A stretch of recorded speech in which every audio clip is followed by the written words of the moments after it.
In today's video, I'm going to teach you how to remove a card from PayPal.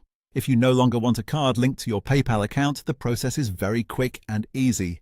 I'll walk you through exactly where to go and what to look for so you can remove the card without any confusion. To begin, sign into your PayPal account. Once you're on the main account page, look at the top of the screen and click on Wallet. This is the section where PayPal stores your linked payment methods, including credit cards, debit cards, and connected bank accounts. After you open the Wallet section, you'll see a list of the cards and bank accounts currently connected to your account. Take a moment to review the list carefully so you choose the correct card. This is especially helpful if you have more than one payment method saved and want to avoid removing the wrong one. Next, select the card that you want to delete. When you open that card's details, you should see the option to remove it.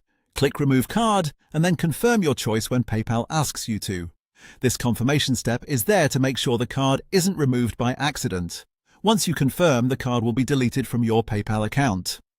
And that's it. The card has been removed.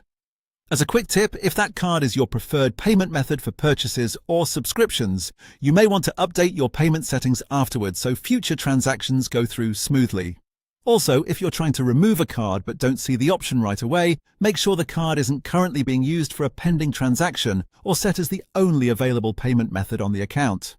This is a simple task, but it's a good one to know if you're updating your financial information, replacing an expired card, or just keeping your account organized and secure. That's all you need to do to remove a card from PayPal. Thanks for watching, and I'll see you in the next video.